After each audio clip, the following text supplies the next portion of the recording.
Voilà, je voudrais prendre 5 minutes avec toi. Dans ces quelques minutes qu'on a, je voudrais t'expliquer ce qui s'est passé dans ma vie.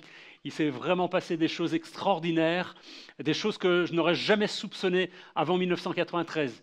Mais en 1993, j'ai vécu une rencontre, j'ai vécu quelque chose qui a littéralement impacté, qui a changé ma vie, qui a changé ma mentalité, qui a changé ma vision de la vie, puisque avant 1993, j'ai envie de dire, je n'étais pas vivant, j'étais mort.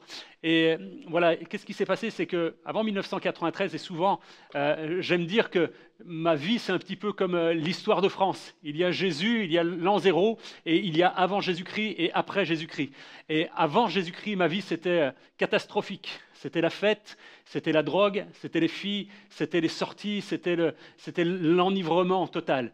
Et jusqu'au jour où, eh bien, un soir où j'étais tellement mal, et en fait, c'était pas la première fois que j'étais mal. Et pour pallier justement à ce mal-être, justement, j'allais dans la drogue, je prenais du hashish et qui apaisait sur le moment ma souffrance.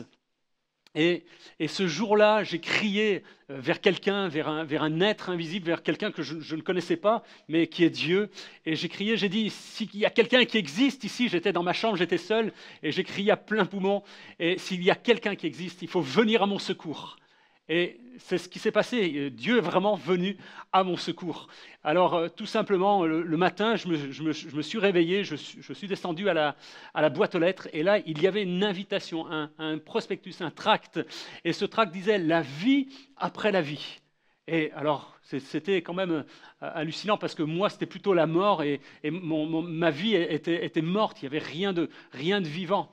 Et donc, ce prospectus invitait les personnes à aller voir justement des vidéos qui parlaient de personnes qui étaient mortes et qui étaient revenues à la vie, mais qui avaient vécu quelque chose dans l'au-delà, qui avaient vu certaines choses qui étaient terrifiantes, d'autres qui étaient merveilleuses.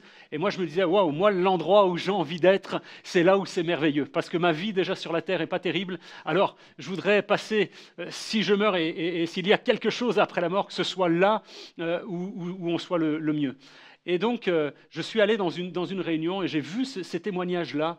Et à la fin de ces témoignages, le pasteur invite à prier pour les gens. Et puis moi, je suis au fond de l'auditoire. Il n'y a pas énormément de personnes, c'est une petite église. Et puis là, alors que je suis au fond, je sens qu'il faut que j'aille devant. Il faut que j'aille pour que le pasteur prie pour moi. Et puis toutes les paroles que ce pasteur donnait, c'est comme s'il connaissait ma vie. Alors je m'approche et simplement il pose sa main sur ma tête.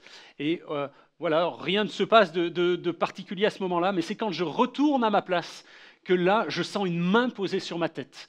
Et toute la soirée, et même dans la nuit, cette main, je ressens cette main qui est posée sur ma tête, et je me dis, c'est pas possible, cet homme-là a fait quelque chose sur ma vie, il m'a envoûté, et c'est ce que je pense sur le coup. Mais le lendemain, et au petit matin, alors que j'ai dormi quelques heures, vraiment très peu, mais au petit matin, alors que je me réveille, je n'ai plus aucune envie, aucun besoin. Je suis littéralement libéré de la drogue et donc je jette toute ma drogue à la poubelle.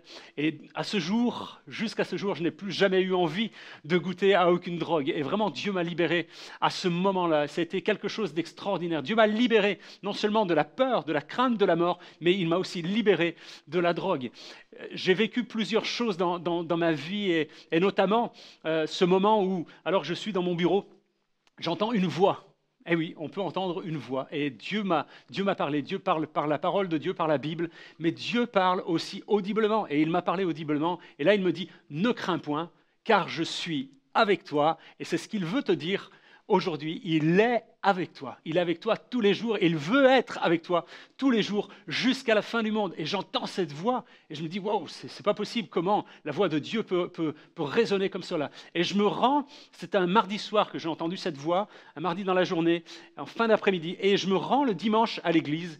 Et je me mets tout au fond, une église évangélique à Saint-Étienne. Et j'entends une personne qui commence à dire, et qui parle audiblement, voix forte, qui dit, toi à qui j'ai dit, ne crains point, car je suis avec toi tous les jours jusqu'à la fin du monde. Et là, ça vient toucher encore plus mon cœur. Je me lève et je ressens une présence forte de Dieu.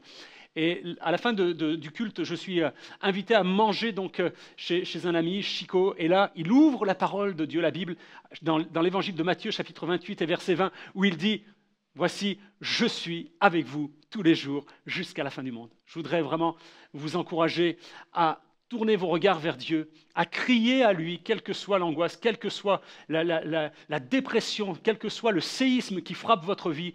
Je vous encourage à crier à lui, car la Bible nous dit quand un malheureux crie, l'Éternel entend et il le délivre de toutes ses détresses. Soyez délivrés là où vous êtes maintenant, au nom de Jésus, soyez délivrés de toutes vos détresses.